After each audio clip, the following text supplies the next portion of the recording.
Sí, se pierden. Sí, ya con esa En la esencia. de ser un pueblito.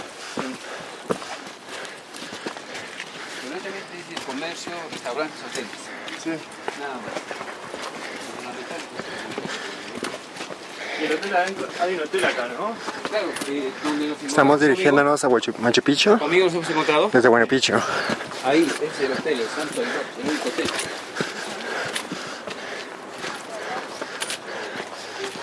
Ah, I'm tired.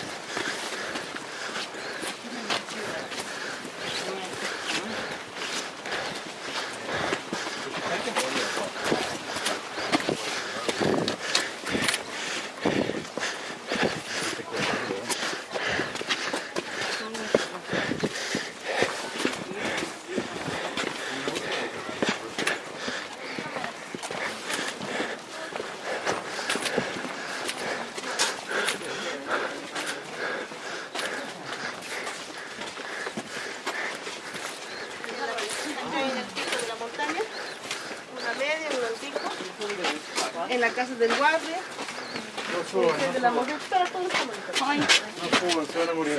Por aquí, ¿no? Es por ahí. No, no le digas que Tiene una flecha, ¿no? por ejemplo, And then this is the industrial sector of Machu Picchu. They had all the crafts in here. Perdón, estoy filmando. Ay, maldito bastardo. Estás agradeciendo a la madre. Claro. Yo te voy a agradecer con un piñe, ¿sí? Aparte con la sed que tengo yo, vos tirás el agua.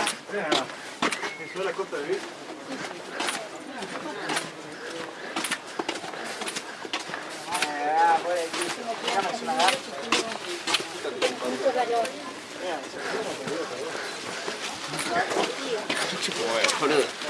And then we're heading towards the agricultural sector of Machu Picchu. Just located in here. They used to build in layers as a way to protect against earthquakes. Again, this Machu Picchu site has been through the earthquake of the 1950s, which was pretty devastating, but this site stood intact because of its supreme engineering for its time.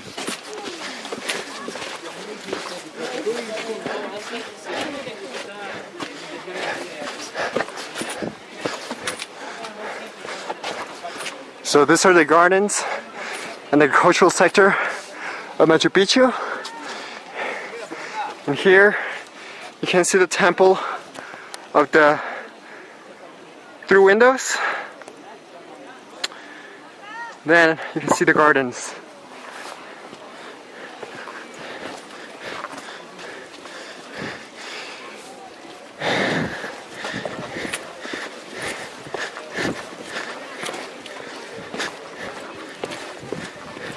This is in January, so a lot of people discourage tourists to not come here during this month because there's a lot of rain, but fortunately today the weather was cooperative and there was nothing impeding anything in here.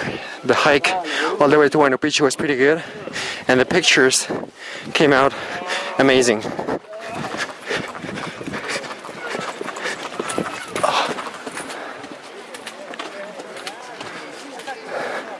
So you can see that the walk is actually not pretty far away. We're only about 4 minutes into the video and we're already pretty much gone about halfway of the Machu Picchu site towards the exit. The side where the 4 houses are located are the places where this is where you can exit the site. There's a temple here that is dedicated to the condors. Apparently they had 3 layers in their vision of the world. They had the underworld that was represented by a snake, a earth world represented by a feline, a jaguar, and then heaven represented by the condor. And they used to treat these 3 as idols. You can see right now it's it's about 1:15 or so, and it's getting cloudy, pretty cloudy all around the place. It was a lot better during the day. It was actually with shade, but with enough sun to be able to see the whole Machu Picchu site pretty well. Now, I suspect that there's a lot of grass in here that grows during the summer season, and they actually have the animals, llamas, to be able to trim the grass in order to keep it grown under control.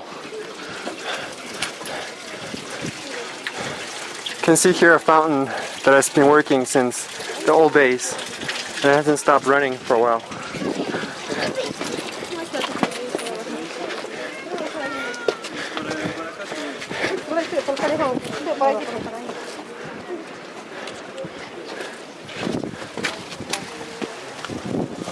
So according to the UN, this is a World Heritage Site, and it is not surprising to be considered like that, considering all the engineering that went into building this place and how beautiful it is.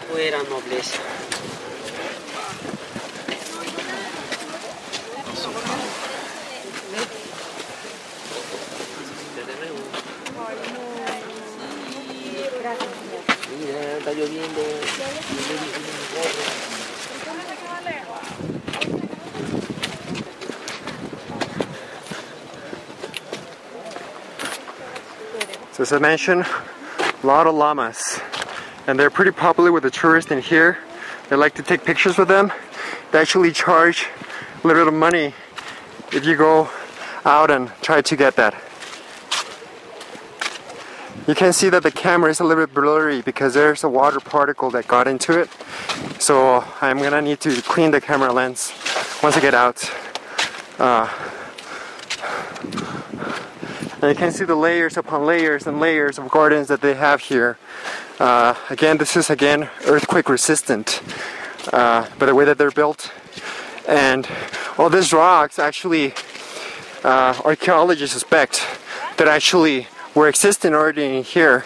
They just reconfigured them to build this building, but they didn't really have to carry these rocks from somewhere really far as some other constructions that can be seen from the Incan empires. According to your guide, a lot of the people that lived here were nobles, and they actually considered it to be an honor to be here. Anyone that would come here to either farm or either do crafts in here would be part of the elite, because they consider this place to be close to the gods. And they have a lot of temples in here, temple to the sun, temple to the moon, and different temples that are dedicated to the different deities that they believed in.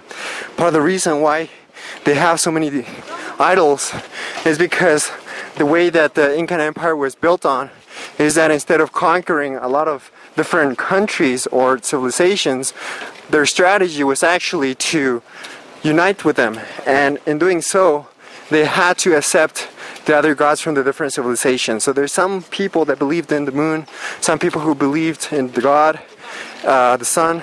Some of the people were thinking more about thunder. So they have temples that honor each of those different deities here in Machu Picchu. This is towards the exit of Machu Picchu.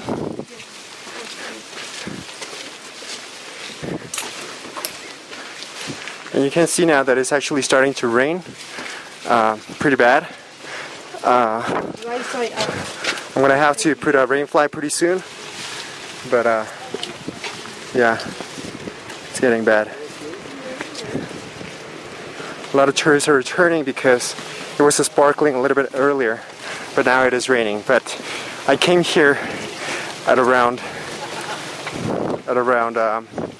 7 o'clock this morning, and it was perfect until now. So even if you come during rainy season, you might get lucky and get a break and be able to get out of here with amazing pictures that you can share with your friends and family. You can see that the whole valley looks amazing. There's a river down there. It's brown because it's been raining and it's carrying a lot of the sand from the top of the mountain.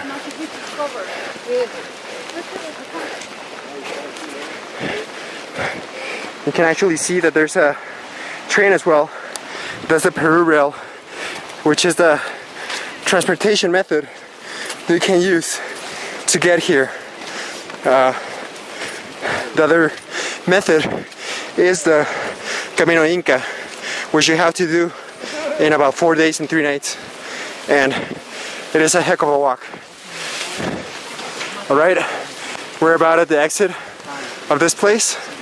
It's been a pleasure to introduce you to this place, and I hope that you'll have the opportunity to come someday. So, this is the exit. Let's say goodbye.